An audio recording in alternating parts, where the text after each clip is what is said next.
राधे राधे सखियन संग विहरती, राधेजू कुंज में पुष्प चूनते हुए प्रियतम की बाट जोह रही है। विशाखा सखी कहती हैं, अरे देखो तो ये पुष्प की कलियां अभी पूरी तरह से नहीं खुली। रस समेटे हुए अपने प्रियतम की बाट देख रही है कि कब अपनी सौंदर्य रस माधुरी को लुटाऊं भंवरे पर। अरे ये कैसा अद्भुत प्रेम है इन कलियों का कि अपने छोटे से जीवन काल में भी वे रूप रंग सुगंध लुटाना चाहती हैं। कब भंवरा आएगा और रस समेटे हुए ले जाएगा। तुंग विद्या सखी कहती हैं, अरे क्या सखी, तुम्हें फूलों का ही त्याग दिख रहा है। भंवरा भी तो मकरंद को पाकर कोसों दूर से भागा चला आता है और कभी कमल में जा रसपान करते करते तो वह बाहर आना ही नहीं चाहता। फिर कमल की पंखुड़ियां बंद होने पर प्राण ही खो देता है। ये सब बातें श्री जी के कानों में पड़ रही हैं। श्री जी और ज़्यादा व्याकुल हो उठी, ना जाने मेरो भंवरो कहाँ होगा, कह के मूर्छित होने लगी। सखियों ने उन्हें संभाल करके मिलन की कथा सुनाई। विरह को बढ़ाकर व्याकुलता को पा करके जब प्रिया प्रियतम को कोई मिलन सुधि करावे तो वह भावावेश में प्रेम सागर में तरंगने लगते हैं। परम आनंद की अनुभूति होती है और सभी सखियां तो उन्हें सुख परमानंद ही देना चाहती हैं ना। सुदेवी सखी कहती हैं, देखो हे सुकुमारी, जब कुंज में तुम प्रियतम संग विहरत राधा कुंड समीप आ गई, तब मंजरी जन तुम्हारी युगल की प्रसन्नता के हेतु मोर पपिहा बन के नृत्य कर रहे थे। उन्हें प्रेम विभोर है नृत्य करते देख प्रियतम को भी नृत्य करने की इच्छा हुई और श्री जी अपने भी प्रिय के इच्छा अनुसार नृत्य करने लगी। उसी समय कुंज के सभी सखियां वहां आके संगीत वाद बजाकर और आह्लादित कर रही हैं।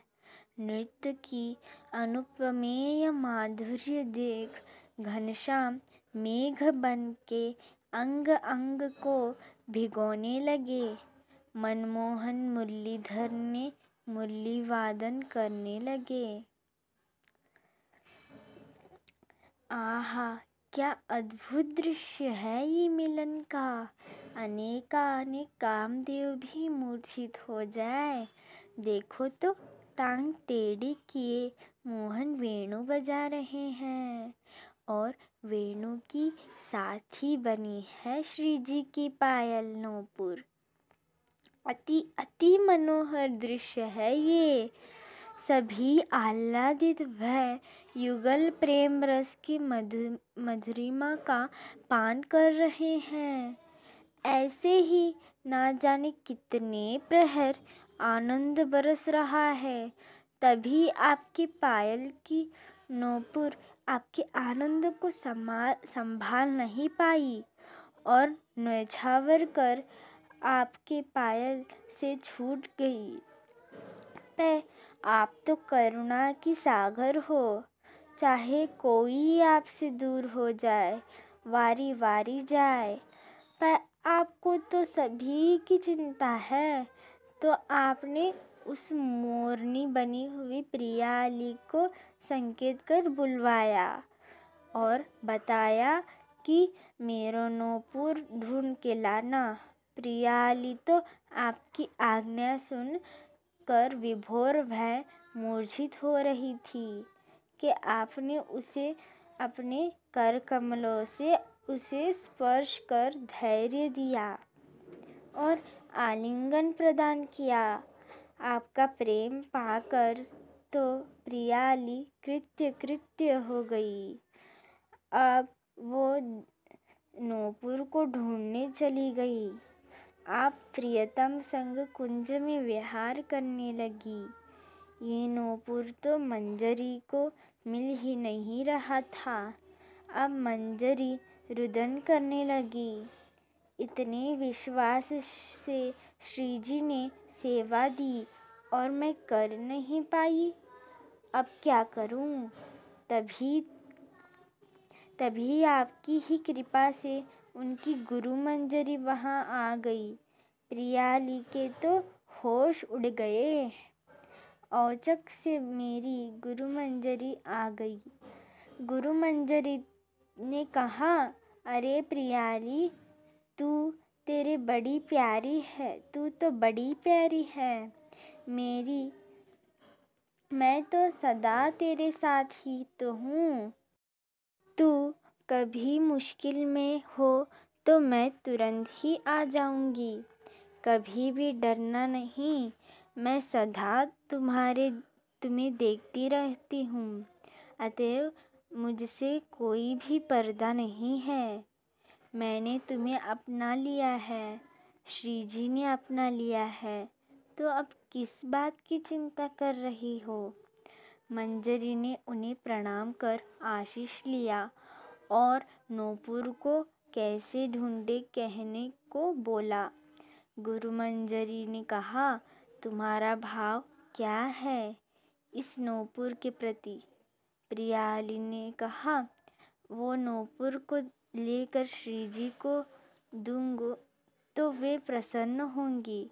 गुरु मंजरी ने कहा, देखो, यहाँ भाव लोक में सभी चेतन हैं, अतएव तुम उस पग नूपुर को जड़ भाव से मत ढूंढो। वे तो स्वयं कृष्ण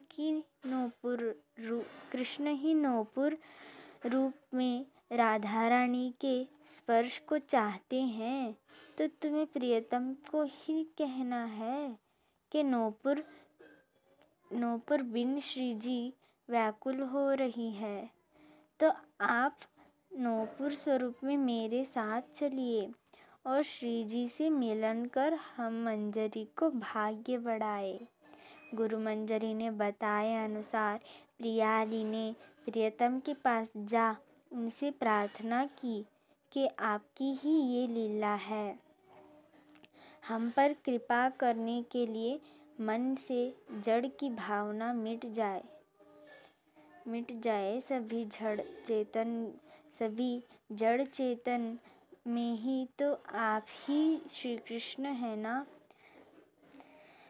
हे प्रियतम किशोर नंदन, हम जीवों के मन से यह भावना मिट जाए कि कुछ जड़ है। नहीं, कण कण में भी तो आप ही है ना। अतएव आप कृपा करिए। हे सर्वेश्वर, प्यारी जू व्याकुल हो रही होंगी और नूपुर रूप में वो श्याम जू को ले आई और आपको प्रदान किया। ओहो, ये अद्भुत मिलन पे सब कुछ बलिहार सुदेवी ने कथा कह दी और तभी वहाँ छुपे बैठे प्रियतम ने भी हुंकार भर दी। ये क्या? सभी सखियों को पता चल गया कि वहीं पर मोहन की कथा सुन रहे हैं। ललिता जी ने कहा, अच्छा, तो छलिया ने छुप कर कथा सुनी है। अब बाहर आओ। ऐसा कहते ही श्याम सुंदर बाहर आ गए। श्यामा श्याम की कथा श्यामा श्याम को मिलाती है। तो क्या हमें वो कथा श्यामा श्याम से नहीं मिलवाएगी? इसी भाव से कहते हैं, आज के मिलन की जय। राधे राधे।